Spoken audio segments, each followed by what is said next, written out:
আল্লাহু তাআলা নাহার কুলে আমার আপনার হাবিবের দুনিয়ার বাদশাহ জনাব মুহাম্মদুর রাসূল সাল্লাল্লাহু আলাইহি ওয়াসাল্লামের হুশ আসলো। আমার আপনার হাবিব দুনিয়ার বাদশাহ নবী আমার আম্মা জানা আয়েশা সিদ্দিকা রাদিয়াল্লাহু তাআলা আনহাকে জিজ্ঞাসা করলেন, ও বিবি আয়েশা, বিবি আয়েশা এখন কোন সময়?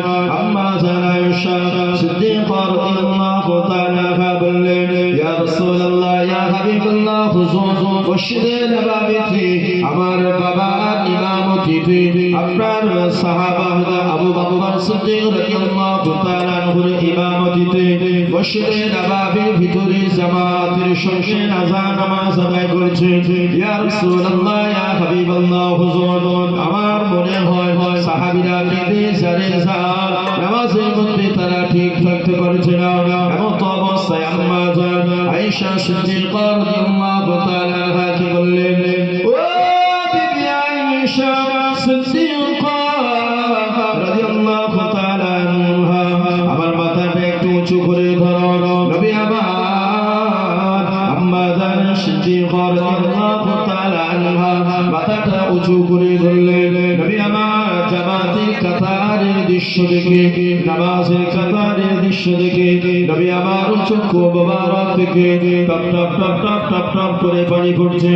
আম্মা জানা আয়েশা সিদ্দিকা রাদিয়াল্লাহু তাআলা আনহা জিজ্ঞাসা করেন, ইয়া রাসূলুল্লাহ, ইয়া হাবিবাল্লাহ, হুজুর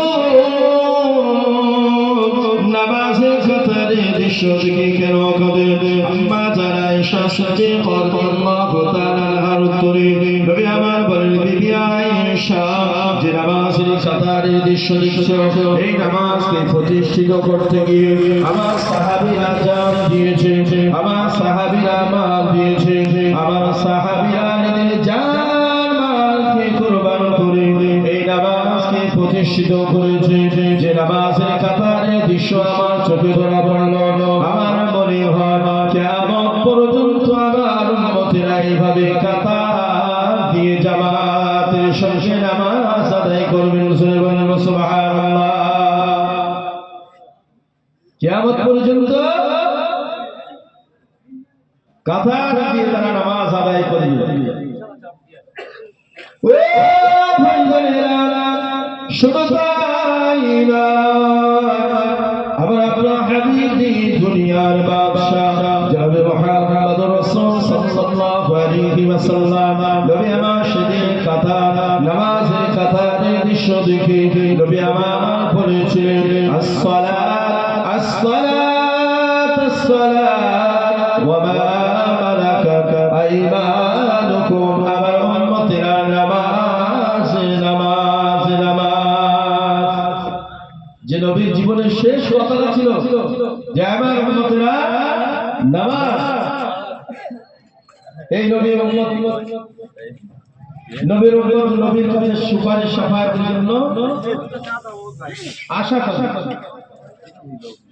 দোয়া করুন, আল্লাহ তাআলা আপনার হাবিবের সুপারিশ শাফায়াত আমাদের জন্য নসিব করুন। ময়দানে মাশির কিয়ামতের দিন, মুসিবতের দিন একদল মানুষ আল্লাহর নবী সাল্লাল্লাহু আলাইহি ওয়াসাল্লামের কাছে যাবে, ইয়া রাসূলুল্লাহ, ইয়া হাবিবাল্লাহ, হুজুর, ইয়া রাসূলুল্লাহ, ইয়া হাবিবাল্লাহ, হুজুর আমাদের জন্য সুপারিশ করুন, ইয়া রাসূলুল্লাহ, ইয়া হাবিবাল্লাহ, হুজুর আমাদের জন্য সুপারিশ করুন।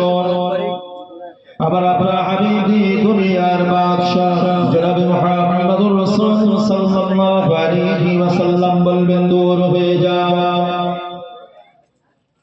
ও ভাইরা, ময়দানে মাশির কিয়ামতের দিনের কথা আম্মা জানা আয়েশা সিদ্দিকা রাদিয়াল্লাহু তাআলা আনহা জিজ্ঞাসা করছে, ইয়া রাসূলুল্লাহ, ইয়া হাবিবাল্লাহ, হুজুর বড় লজ্জার কথা, বড় শরমের কথা, ইয়া রাসূলুল্লাহ, ইয়া হাবিবাল্লাহ, বড় লজ্জার কথা।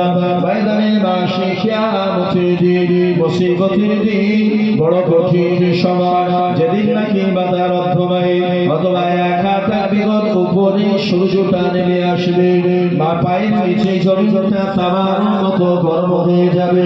ইয়া রাসূলুল্লাহ, ইয়া হাবিবাল্লাহ, মানুষ কিয়ামতের দিন ময়দানে আসবে, মুসিবতের দিন নিজের গায়ের ঘামেতে হাঁটু পর্যন্ত ডুবে যাবে, নিজের গায়ের ঘামেতে কোমর পর্যন্ত ডুবে যাবে, নিজের গায়ের ঘামেতে সাঁতার দিতে থাকবে।